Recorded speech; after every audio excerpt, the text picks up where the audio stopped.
Preparing for PLAB 1 can feel overwhelming. Endless guides and, of course, that pressure of the clock ticking down to exam day. It does not have to feel like that. If you prepare with the right approach, you can actually enjoy the process. How to plan your studies, which topics to leave until last, and how to make the most of the Plabable question bank. By the end, you should walk away with a clear plan and hopefully feel motivated to get started. If you are working full-time, perhaps long shifts or busy rotas, give yourself at least 5 months to prepare. If you are not working full-time and can dedicate more hours each day, then 3 months is usually enough. When you break it all down, you are probably looking at around 500 hours of study time to get yourself properly ready for PLAB 1. That might sound like a lot. It works out to just a few hours a day. The key is consistency. Steady daily practice adds up. Why does this matter? Because cramming is the enemy. You might get through at the last minute, but you will not retain it well. Instead, pace yourself. Spread out your studies so you will have time to revise, repeat, and reinforce that knowledge. Studying medicine is never easy, but it can be enjoyable. That is where Plabable comes in. It makes studying fun. It gives you mnemonics that stick, drawings that help you visualize, stories that bring cases to life, and even little jokes sprinkled into explanations. Your job is simply to start early, stay consistent, and bring a little curiosity to your study. Plabable's job is to remove the boredom and replace it with tools that actually work. Because when studying is fun, you learn much better. You laugh at silly mnemonics, you enjoy the sketches, you enjoy our drawings. Let's talk about the order of study. Start with big clinical subjects: medicine, surgery, obs and gynae, pediatrics. These make up the majority of the exam and give you the strongest foundation. Now for the unpopular truth: epidemiology. Most people do not enjoy it. In fact, it's probably the most hated part of PLAB 1. My advice, leave it to the end. By the time you have gone through clinical questions and built confidence, you'll be more mentally prepared to tackle epidemiology. Build your base first and then tackle the dreaded stats later. Now, even though I suggest leaving epidemiology to the last, it is important to emphasize that you must still go through it. Epidemiology carries marks and examiners love to test areas like this. They love to test sensitivity, specificity, relative risk. These are free marks once you understand the formulas and practice them. Do not make the mistake of skipping it entirely. Treat it as your final push once you have built confidence in the main clinical subjects. For epidemiology, a lot of the challenge comes down to formulas. The good news is you do not need to memorize these for life. Rely on short-term memory for them in the weeks leading up to the exam. Go over the formulas again and again a few days before the exam.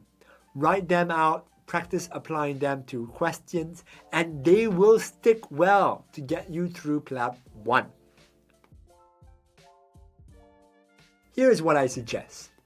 Do one block of questions a day. Focus on quality, not just numbers.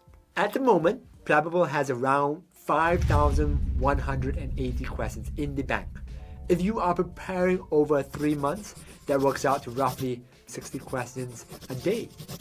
That is achievable.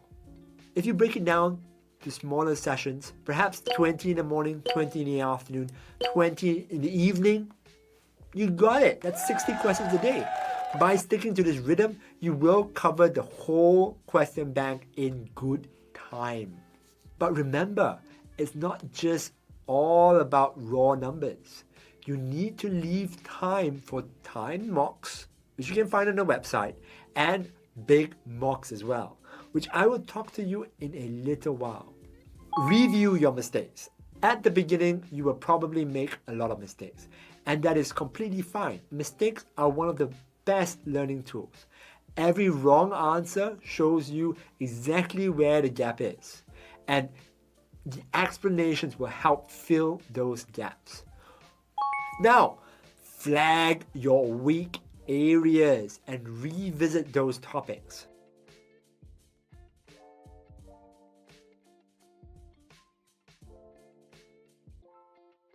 Another powerful way to study with Plabable is using gems.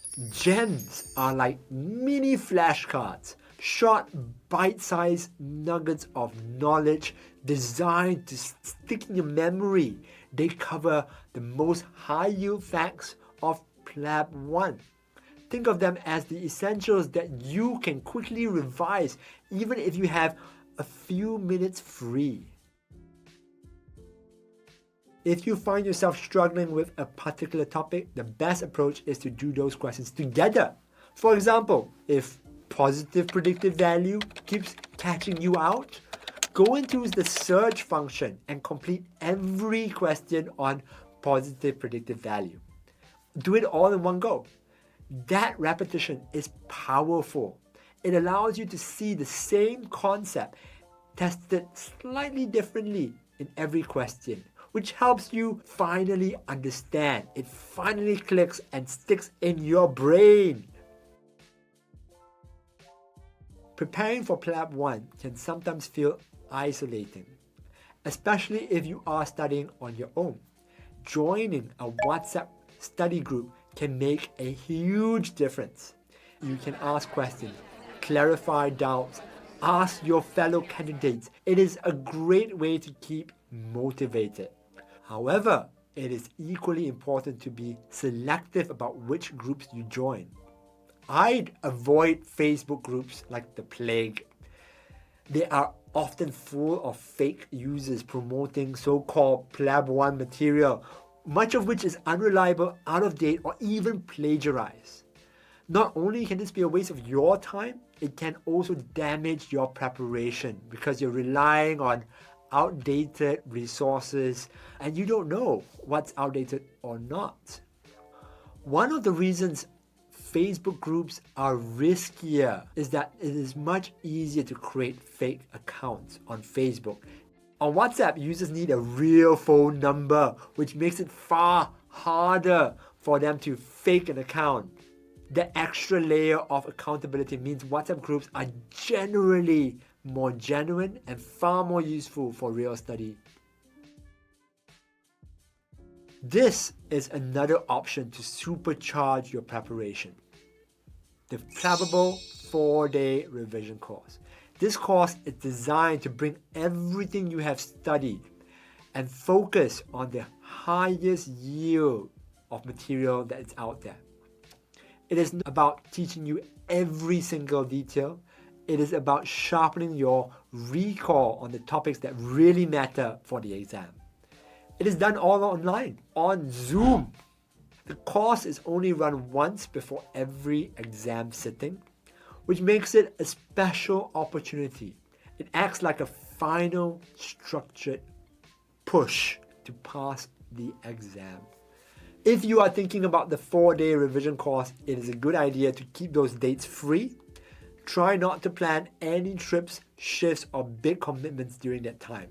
If you are not 100% sure about joining the course, book those days off just in case. You can find the dates by just going into the Plabable website and going to the tab Courses.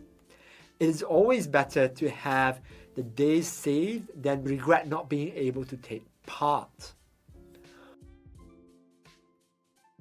Many candidates ask what the difference is between the usual time mocks and the big mock. Let us break it down. The time mocks on Plabable are built from questions you will also find in the practice by category section. They are very useful for testing your speed, your clinical knowledge, but because you have already seen those questions when you did those in the practice by category section, you will often move through them more quickly than you would in the real exam. The Big Mock, however, is built differently. It gives you an entirely new experience. These brand new questions written specifically for the next exam sitting. Around 80% of the questions cover familiar, high-yield areas that you will probably know well, but about 20% are deliberately less familiar. And they are designed to give you the same shock factor you will feel in the real exam when you meet something unexpected. This is invaluable because it forces you to manage your nerves and adapt your reasoning under pressure. At the end of the day, if you get all the familiar questions right, that's about 80%, and every single tricky one wrong, you'd still pass. Another major benefit is timing. You get the full 3 hours to answer 180 questions, just like in the real exam. Unlike the online time mocks, the Big Mock also gives you practice with the answer sheet shading. Most candidates underestimate how much time it takes to fill in those little bubbles on the answer sheet, and this can catch people out on exam day. By rehearsing that process with the Big Mocks, you learn how to manage your time realistically. It is also worth remembering that time mocks contain more high-yield material than the Big Mocks. This is because time mocks are built from the same pool as the practice by category section. They cover most of the commonly tested topics. The MLA Content Map is publicly available and outlines the scope of knowledge expected for PLAB 1. It is broad, covering conditions, presentations, and professional skills needed for safe practice in the UK. For candidates, it can be useful to glance at the content map to see the range of topics and to reassure yourself that PLAB 1 is not testing something completely bizarre. It is testing something that's common, that's clinically relevant for you. It's important to remember the content map itself is not a practical day-to-day study tool. It's too descriptive, too broad. Glance at the MLA Content Map for orientation just once, and then spend the rest of the time on questions. The specimen questions are essential. They give you a real feel for the level of detail expected in the PLAB 1 exam. They show you the phrasing, the length of the vignettes, and the type of reasoning you need to apply. Even if you have worked through thousands of practice questions, it is important to sit down with the GMC examples. They give you reassurance that your preparation is aligned with the actual exam, and they highlight the examiner's expectations more clearly than any content map ever could. The GMC specimen questions are freely available online. Let's clear that up right away. If you are an international medical graduate who has trained outside the UK, you are not doing the UK MLA. You are doing the PLAB exam. That is the exam you must pass to be licensed to practice in the UK. Yes, GMC has been aligning PLAB 1 with the MLA Content Map, but the name of the exam for international doctors is still PLAB.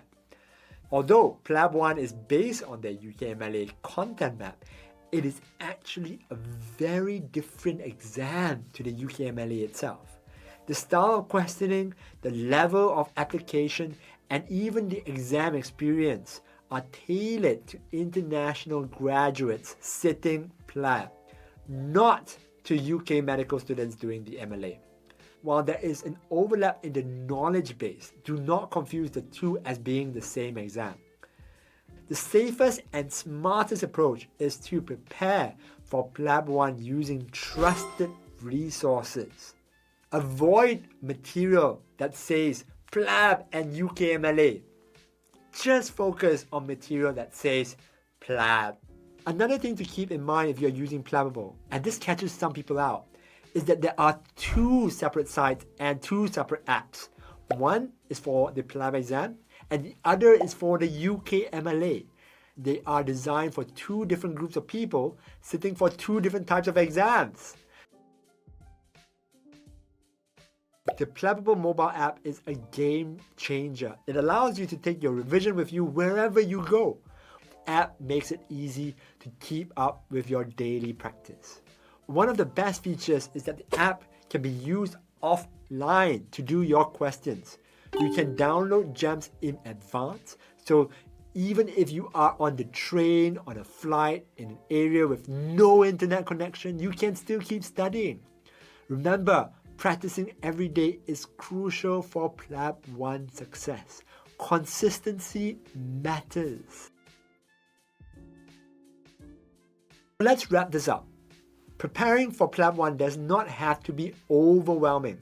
Start early, 3 months if you are full-time studying, 5 months if you have work on the side, have a family you need to look after, or other commitments.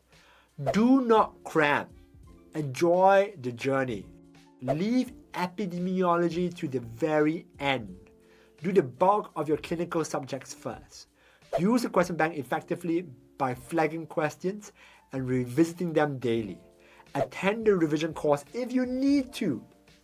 Check your timing by doing at least one big mock. Do the GMC specimen questions. Ensure you are doing the material for the PLAB exam, not MLA. If you stick with this plan, you will do well.